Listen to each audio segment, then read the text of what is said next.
अस्सलामुअलैकुम क्लास। आज के लेक्चर में हम पढ़ेंगे व्हाट इज़ लॉजिक।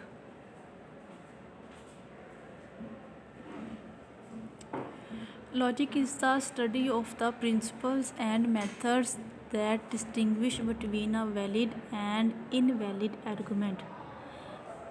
लॉजिक हमारे पास ऐसे प्रिंसिपल्स एंड ऐसे मेथड्स होते हैं जिनका इस्तेमाल करते हुए हम ये बता सकते हैं कि कौन सा आर्गूमेंट वैलिड है और कौन सा आर्गूमेंट इनवैलिड है। ठीक है। Simple statement, a statement is a declarative sentence that is either true or false but not both. Simple statement हमारे पास एक ऐसी डिक्लेरेटिव स्टेटमेंट होगी, इस डिक्लेरेटिव सेंटेंस होगा जो कि या तो ट्रू होगा या फॉल्स होगा, दोनों में एक हमारे पास होगा, या ट्रू होगा या फॉल्स होगा। एट अ टाइम बोथ नहीं हो सकते, मीन्स एट अ टाइम दोनों ही ट्रू और फॉल्स नहीं हो सकते। A statement is also referred as proposition, हम इसको प्रोपोजिशन भी कहते हैं। ठीक है। For example 2 + 2 = 4, it is Sunday today. तो ये हमारे पास हैं। If a proposition is true we say that it has a truth value of true. अगर हमारे पास कोई प्रोपोजिशन ट्रू होगा तो उसकी ट्रुथ वैल्यू होगी true. If the proposition is false its truth value is false. और अगर कोई प्रोपोजिशन फॉल्स होगा तो इसकी ट्रुथ वैल्यू क्या होगी, इसकी ट्रुथ वैल्यू फॉल्स होगी। ठीक है। The truth values true and false are respectively denoted by the T and F. जो ट्रुथ वैल्यूज़ होती हैं, ट्रू को हम रिप्रेजेंट करते हैं टी से और फॉल्स को रिप्रेजेंट करते हैं एफ से। For example propositions and not propositions. Grass is green. 4 + 2 = 6. 4 + 2 = 7. There are 4 fingers in a hand. Close the door. X is greater than 2. X is greater than 2. He is very rich. अब ये statements हैं। अब इसमें कुछ statements हमारे पास proposition है, कुछ statements हमारे पास प्रोपोजिशन नहीं है। जैसे कि ग्रास इज़ ग्रीन, हमें मालूम है कि जो ग्रास है वो ग्रीन है, तो इस वजह से ये प्रोपोजिशन क्या होगी, ये प्रोपोजिशन होगी, ये स्टेटमेंट होगी। ठीक है। 4 + 2 = 6। ऐसी प्रोपोजिशन हम ऐसी स्टेटमेंट को कहते हैं या तो वो ट्रू बताए या फॉल्स बताए। ठीक है। जहाँ पर एम्बिगुइटी क्रिएट हो रही होती है ना, मीन्स ऐसी स्टेटमेंट्स जहाँ ना वो बता सके ट्रू है ना वो बता सके फॉल्स हैं, उनको हम प्रोपोजिशन नहीं कहेंगे, उसको हम सिंपल स्टेटमेंट नहीं कहेंगे। ठीक है। अब देखिए 4 + 2 = 6, ये ट्रूथ वैल्यू इसकी ट्रू है, इसकी भी ट्रूथ वैल्यू ट्रू है, तो इस वजह से ये प्रोपोजिशन होगा। 4 + 2 = 7, अब ये इसकी ट्रूथ वैल्यू फॉल्स है, तो ये स्टेटमेंट हो सकती है। There are 4 fingers in a hand, अब इसकी ट्रूथ वैल्यू भी फॉल्स है, इस वजह से ये भी स्टेटमेंट हो सकती है। अब देखिए क्लोज द डोर, यहाँ पे कहा जा रहा है क्लोज द डोर, कौन सा डोर क्लोज करना है, तो हमें नहीं पता कि ये किसको कह रहे हैं कि और कौन सा क्लोज डोर जो है वो क्लोज़ करना है, इस वजह से ये प्रोपोजिशन नहीं है। ठीक है। तो देखिए x is greater than 2। X की वैल्यू हमें नहीं मालूम कि एक्स की वैल्यू क्या है, इस वजह से हम नहीं क्या बता सकते कि क्या एक्स ग्रेटर देन 2 है या नहीं। ठीक है। तो ये भी हमारे पास प्रोपोजिशन नहीं है। अब देखिए ही इज़ वेरी रिच। ही कौन है, ही कौन पर्सन है, तो हमें नहीं मालूम कि ही कौन है। अगर हम कहें कि Bill Gates is very rich, तो हमें मालूम है बिल गेट जो वो रिच मैन है। ठीक है। तो यहाँ पर उसकी वैल्यू उसको प्रोपोजिशन हो सकता है। अब हमें ही का नहीं मालूम, इस वजह से हम यहाँ पर नहीं बता सकते कि क्या ये प्रोपोजिशन है या नहीं, तो ये भी हमारे पास जो है प्रोपोजिशन नहीं है। ठीक है।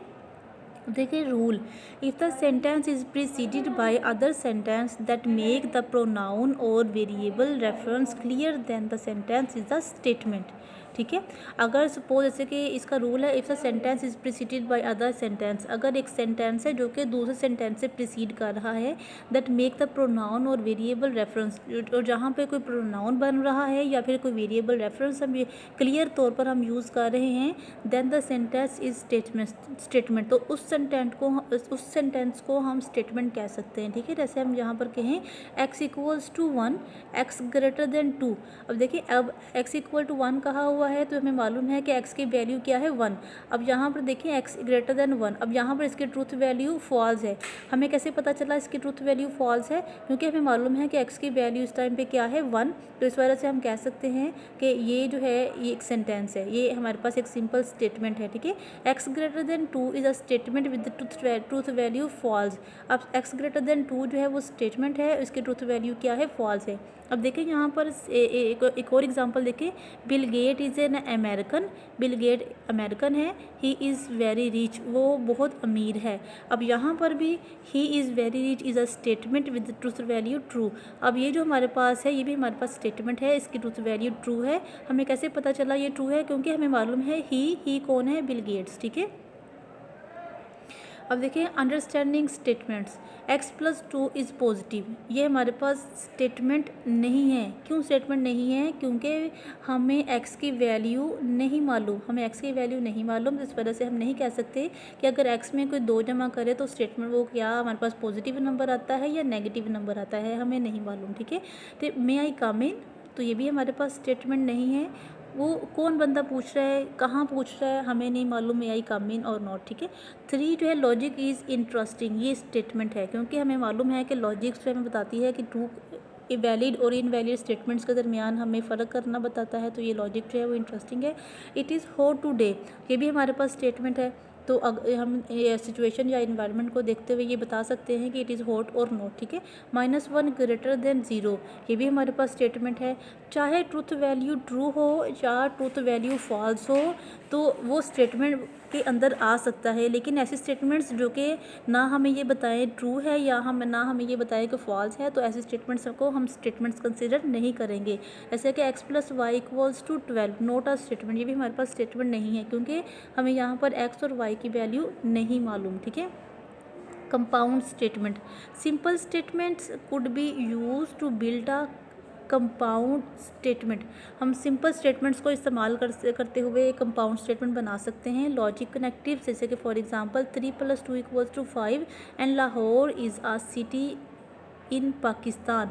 अब देखिए 3+2 ये भी ट्रू है, और एंड यहाँ पर एंड और नोट ये लॉजिक कनेक्टिव्स हैं। ठीक है, एंड और नोट ये क्या है? लॉजिकल कनेक्टिव्स हैं।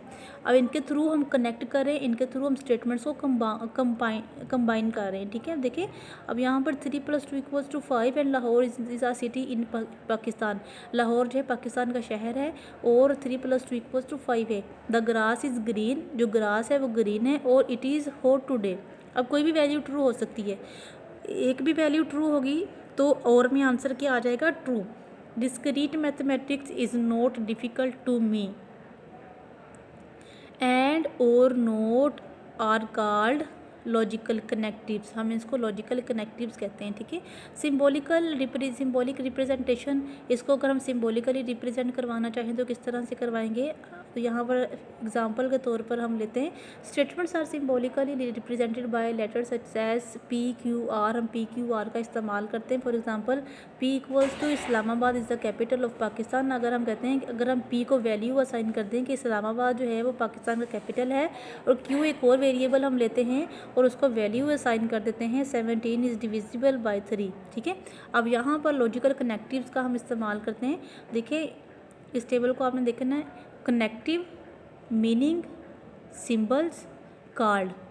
अब देखिए कनेक्टिव हमारे पास है निगेशन, उसका मतलब क्या है? नॉट। सिंबल उसका क्या है? इसका सिंबल है ये वाला। ठीक है, ये वाला इसका सिंबल है, इसको पढ़ेंगे क्या? टाइल्ड, इसको हम पढ़ेंगे टाइल्ड। कनेक्टिव है कंजंक्शन, मीनिंग है एंड, सिंबल इसका क्या है? ये वाला, और इसको पढ़ते कैसे हैं? हैट, इसको हम कहते हैं हैट। ठीक है, कनेक्टिव है डिस्जंक्शन, मीनिंग क्या है? और, सिंबल ये, पढ़ते हैं इसको वेल। ठीक है, वेल पढ़ते हैं इसको। कनेक्टिव हमारे पास है कंडीशनल, मीनिंग है इफ़ देन, सिंबल है एरो, और इसको हमने पढ़ना कैसे है? एरो। और लास्ट वाला देखें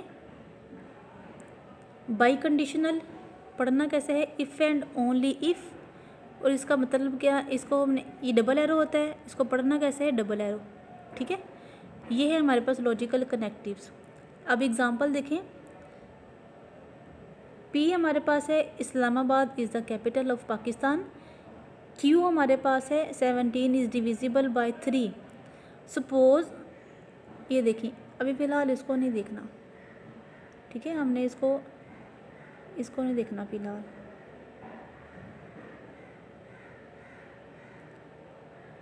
पी एंड क्यू, अब यहाँ पर आपने कैसे करना है, Islamabad is the capital of Pakistan and 17 is divisible by 3। देखिए मैं इसको रेज करती हूँ।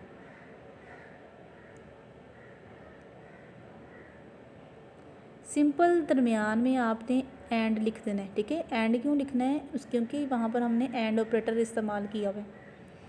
Islamabad is the capital of Pakistan and 17 is divisible by 3।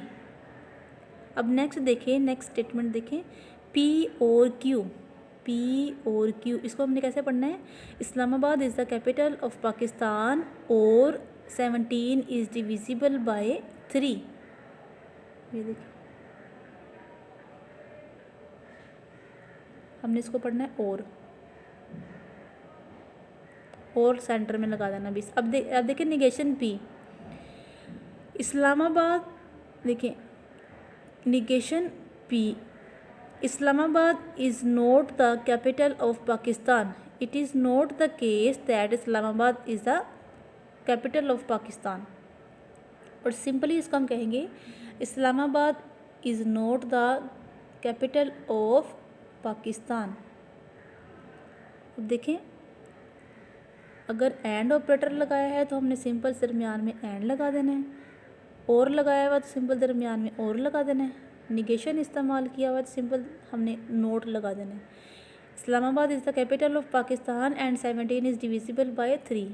Islamabad is the capital of Pakistan और 17 is divisible by 3। Islamabad is not the capital of Pakistan, ठीक है। अब translating from English to symbols, अगर हमने सपोज इंग्लिश से इसको सिम्बल्स में ट्रांसलेट करना हो तो कैसे करेंगे, ठीक है। मैं इसको कलर कर देती हूँ फ़िलहाल।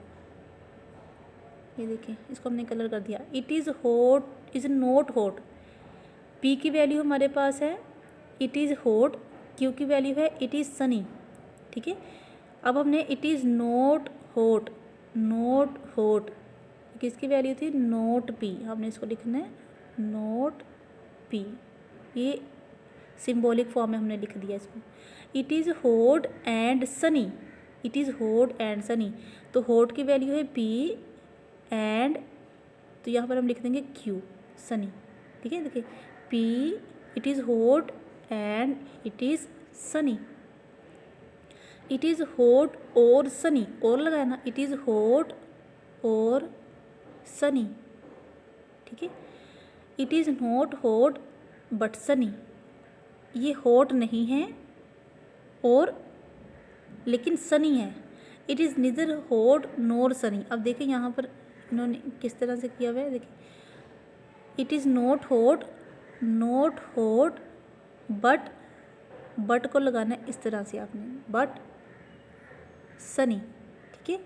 इट इज़ नीदर, दोनों के साथ निगेशन लगाया हुआ है, it is neither hot or nor sunny, neither hot and nor sunny. अब देखिए नेक्स्ट एग्जांपल देखिए, एज की वैल्यू है जिया इज़ हेल्दी, डब्ल्यू है हमारे पास जिया इज़ वेल्दी, एस हमारे पास है जिया इज़ वाइज।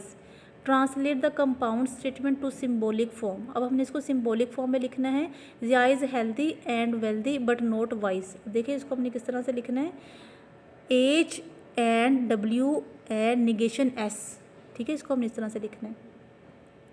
अब देखिए next statement, Zia is not wealthy but he is healthy and wise, इसको हम लिखेंगे negation W and H and S, ठीक है। अब थर्ड स्टेटमेंट देखें, Zia is neither healthy wealthy और वाइज, तो not H and not W not S, तो इसको भी इस तरह से लिखेंगे। तो ये था हमारे पास आज का लेक्चर। ट्रुथ टेबल जो है हमने कमिंग लेक्चर में हम पढ़ेंगे, ये लास्ट है, इसको ये पढ़ लेते हैं। Translating from symbols to English, अगर हमने सिंबल से इसको इंग्लिश में पढ़ना हो तो किस तरह से पढ़ेंगे। जैसे एम की वैल्यू है Ali is good in mathematics, C है हमारे पास Ali is a computer science student, तो निगेशन सी है Ali is not a computer science student. C or M है Ali is a computer science student, simple or लगा देना है, good in maths, good in mathematics, ठीक है। M and negation C Ali is good in maths but not a computer science student, ठीक है। अ convenient method for analysing a compound statement is to make a truth table for it. अब truth table जो है ना, इसको मैं ये next lecture में आपको बनाना सिखाऊंगी कि किस तरह से हम ट्रुथ टेबल्स बना सकते हैं। आज के लेक्चर के लिए इतना काफ़ी है। अच्छी तरह से इसकी प्रैक्टिस कीजिएगा, लॉजिक्स के बारे में समझिएगा, स्टेटमेंट्स क्या होती हैं, स्टेटमेंट्स हम कैसे कंपाउंड स्टेटमेंट्स कैसे बना सकते हैं, और लॉजिकल कनेक्टिव्स क्या होते हैं, ठीक है। ये आपने पढ़ना है। अगर किसी बारे में समझना है तो आप मुझसे पूछ लीजिएगा। अपना ख्याल रखिएगा, दुआओं में याद रखिएगा। टेक केयर, अल्लाह हाफिज़।